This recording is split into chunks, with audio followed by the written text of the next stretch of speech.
Bonjour, dans cet épisode, je vais vous expliquer comment ne plus jamais détester vos lundis. Je suis Gaël Châtelain-Berry, bienvenue sur mon podcast Happy Work, le podcast francophone le plus écouté sur le bien-être au travail.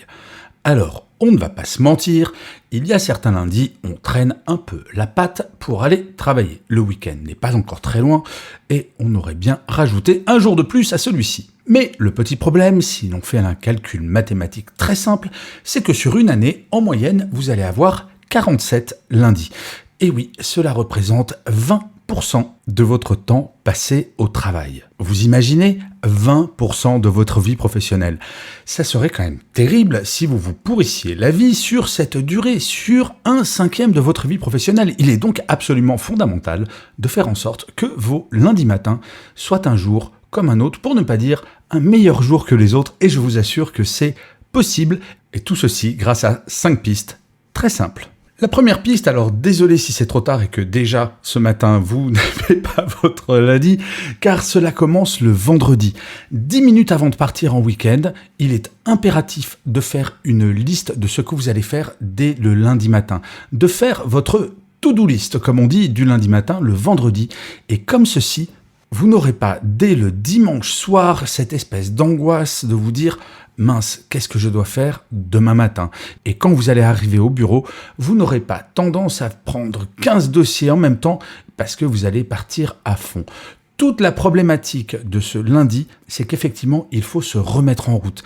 Eh bien, vous êtes exactement comme une voiture. Une voiture qui n'a pas roulé depuis un certain temps, il faut redémarrer doucement. Si vous redémarrez sur les chapeaux de roue, vous allez flinguer le moteur. Et votre moteur, c'est votre cerveau et votre corps.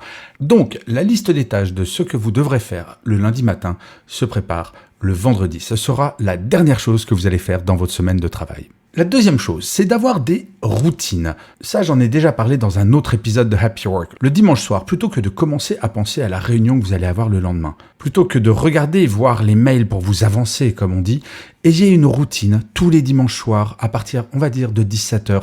Vous commencez soit à cuisiner ou à regarder un film, à faire quelque chose de routinier qui va vous empêcher de penser au travail le dimanche soir. Et d'ailleurs, vous n'en aurez pas besoin puisque vous avez déjà votre to-do list.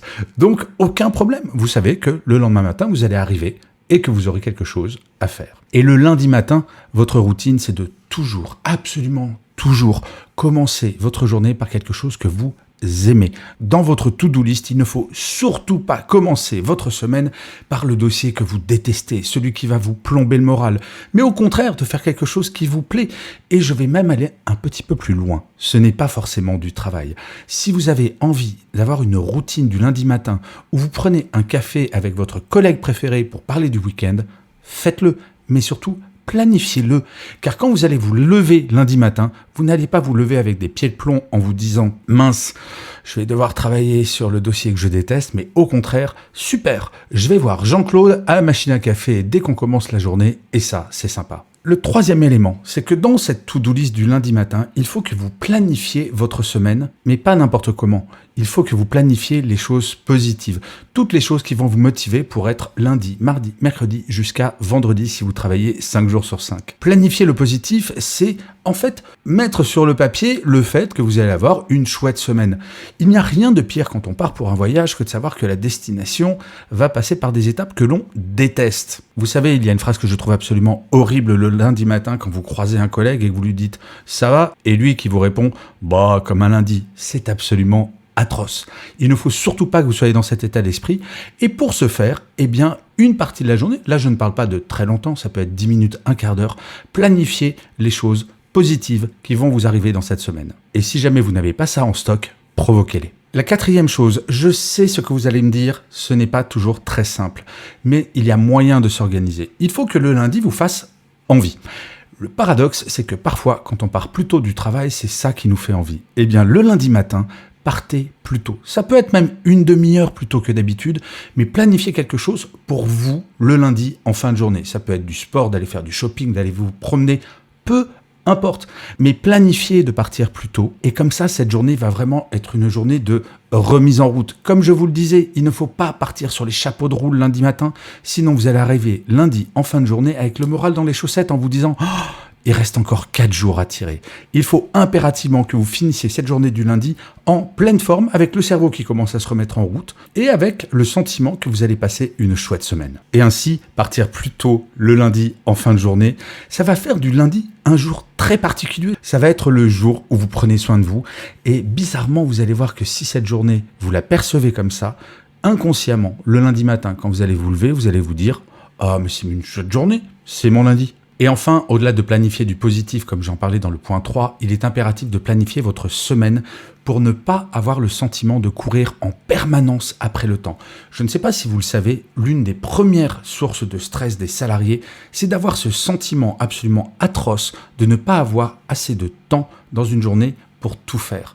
Eh bien, le lundi, vous pouvez consacrer un quart d'heure à planifier toutes vos semaines sur les gros dossiers que vous aurez à traiter, sur les choses importantes qui sont des incontournables, au lieu d'avoir ce sentiment dès le lundi matin que vous êtes devant une montagne de choses à faire et que vous allez devoir courir. Si vous ne planifiez pas, vous allez vouloir tout faire dès le lundi matin. Et bien sûr, vous n'allez pas y arriver parce que la somme de travail est trop importante.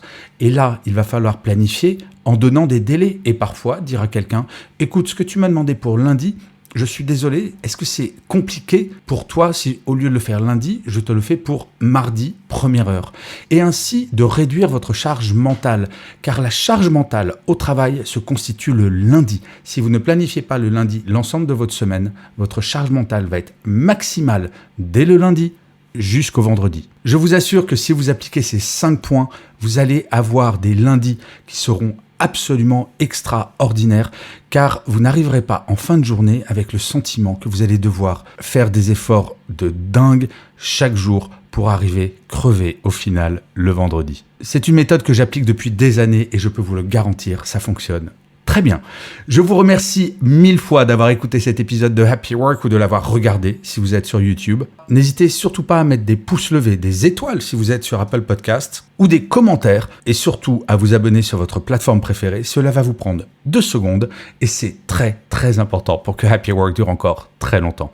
Je vous dis rendez-vous à demain et d'ici là, plus que jamais, prenez soin de vous. Salut les amis.